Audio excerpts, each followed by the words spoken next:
It happened just last summer. I'm in my early 40s now, married with 2 boys, 7 and 5. I work in insurance. It's not exciting, but it's steady, and that's what matters. A few years back, my dad passed away after fighting cancer for a long time. One of the things he left behind was a modest little beach house in Delaware. I'd never even seen it before. He always rented it out. But after his passing, we started going there. It became a getaway for my family. A few weekends, sometimes a whole week. It wasn't anything fancy, but it had this great back deck upstairs that looked out over the ocean. That view alone made the place feel like a treasure. My kids adored the beach. They'd spend hours outside, biking, digging in the sand, just being kids. It felt like a small gift my dad had left behind for them. The story I'm about to tell happened on a quiet week in mid-July. We had planned one of those Sunday to Friday trips when the beach gets less crowded midweek. The kids had passed out early after a long day in the sun. My wife and I were out on the back deck playing cards and sipping wine. The sky was clear. It was one of those perfect, breezy summer nights. Then, out of nowhere, my older son, Jordan, came outside. He looked off, nervous. He said there was a scratching sound in his room and he couldn't sleep. I stood up, told my wife I'd check it out.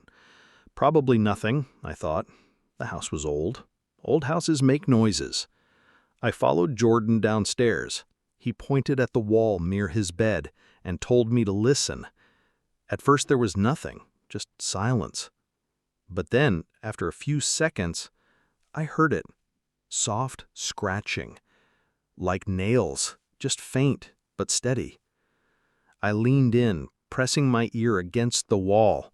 It wasn't in the ceiling, and it didn't sound like a raccoon or something. It was low, near the floorboards. Then came something that made my blood run cold. Breathing. Deep, slow breathing. Not an animal, not pipes. Human breathing. I pulled back, shocked. Before I could say anything, a loud, guttural scream erupted from behind the wall. It wasn't just a scream, it was furious, like it had been waiting for someone to hear it. I grabbed Jordan and ran. I didn't even think to stop. We rushed down the hall to get my younger son. He was still asleep. I picked him up and didn't let him wake. I just held him close and ran. My only thought was to get back upstairs to my wife. As we reached the stairs, I shouted for her. That's when I heard another scream, this time much closer. I looked back. A man was running down the hallway toward us, filthy, wild-eyed, covered in grime. I pushed forward, barely managing the stairs while carrying both boys. We made it to the deck and slammed the sliding door shut just as the man hurled himself at it. He hit the glass hard, full speed. I thought it would shatter. He started pounding and clawing at the door like an animal, screaming things I'll never repeat. My wife was screaming. I told her to take the kids and call the cops. She pulled them back, shielding them. I threw my weight against the door to keep it shut. His face was right there, smeared with something. Mud, blood, I don't even know. I held that door with everything I had. I kept looking him in the eye, trying to block my family's view. I was ready to fight if the glass gave way. Then, finally, flashing lights outside. 2 officers came around the side. They stormed inside and tackled him from behind. The whole thing, the terror, the chaos, it felt endless. But they got him, handcuffed him, dragged him out. The cops asked me what happened. I told them everything. They helped inspect the house. That's when we discovered it. A hidden crawl space. Under the back porch, there was a hatch I'd never seen. It led into a standing crawl space along the foundation, and in my son's closet, a loose panel. That was the connection. That's how he got in and out. The detective called me a few days later. He said the man had been living in the crawl space for months.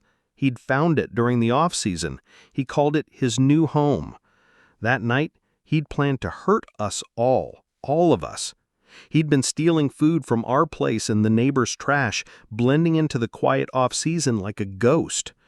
We didn't return for the rest of the summer. Not out of fear, but out of shock. I needed space. My family needed time. I hired a crew to seal the crawl space completely. Only after that did I feel safe again. We've been back this year. Things are mostly normal now, but that night, that scream, that face at the door, it'll never fully leave me.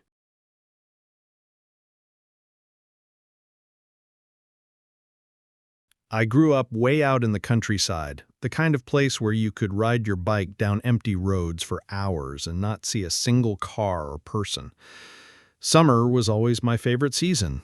Still is, in fact. But living in the city now, summer doesn't feel quite the same. Back then, it felt like I had a piece of the world all to myself, quiet, wide open, and far from everything. I loved the feeling of being alone, but not lonely.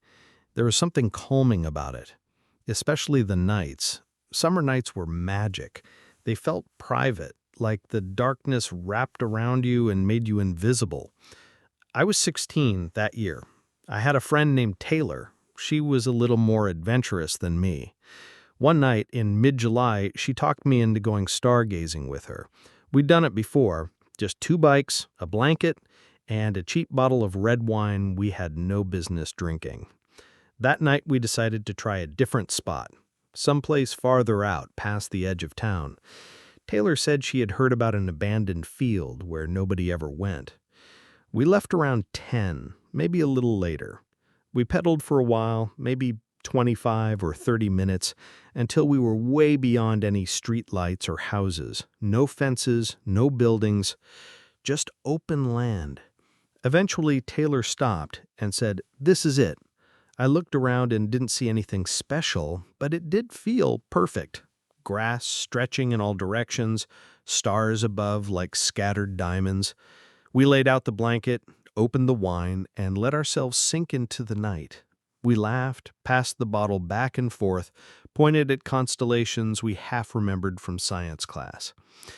The plan, like always, was to catch a shooting star. Taylor asked if I thought we'd see one. I said probably not, but to keep watching. The sky was clear, so we had a good chance. I started feeling warm and fuzzy from the wine. Time kind of blurred. The night had that timeless feeling like the world had paused just for us. There was this one brief moment, though, that stuck with me. Taylor looked over at me, not in a playful way, but something softer. I'd always wondered if she felt something more than friendship, but I never asked. That night, though, I don't know, it felt different. But then she cracked a joke, we laughed, and just like that, a shooting star flashed overhead. We both shouted out, and she told me to make a wish. I probably did, though I don't remember what it was. We laid back again, still laughing.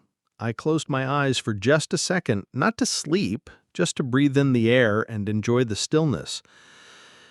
But when I opened them, Taylor was gone. Her bike gone too. Mine was still there next to the blanket, but she wasn't. I sat up fast, thinking maybe she was playing a prank. I called her name, looked around, nothing, just the quiet field and the sky. And then something changed. The air felt colder, sharper. The stars didn't look the same anymore, like someone had turned the brightness down, or maybe like there was a layer of fog over the sky, even though I couldn't see it. Everything felt wrong in a way I couldn't explain. My phone said it was exactly 3 in the morning. That time is carved into my memory. I stared at it, confused. It had been just past midnight a few moments earlier, or at least I thought it was. I hadn't fallen asleep, I was sure of it. Still, I couldn't understand how that much time had passed, and where was Taylor? She would never just leave me out here, not in a million years. I tried calling her phone over and over. No answer. Eventually I gave up and got on my bike, riding home through the empty night, heart racing the whole way. It was the most terrified I had ever been on a bike. I didn't stop pedaling until I was back in my driveway. I didn't even go inside right away. I just stood there, shaking. The next morning I texted her. I expected her to apologize or explain what happened, But instead, she texted first, and she was angry. Her message said, "Where the hell did you go last night?" That shook me. I told her what I remembered, how I'd woken up and she was gone, but she said it was me who disappeared.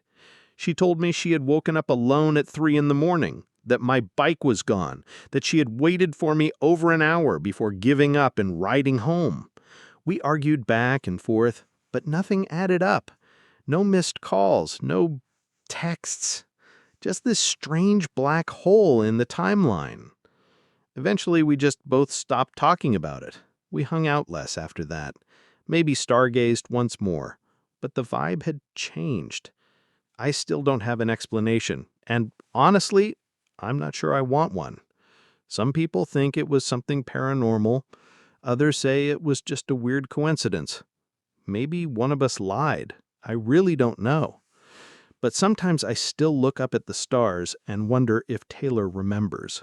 I haven't spoken to her in years, but I'd bet anything that she still thinks about that night the same way I do. Like something happened out there that neither of us was supposed to understand.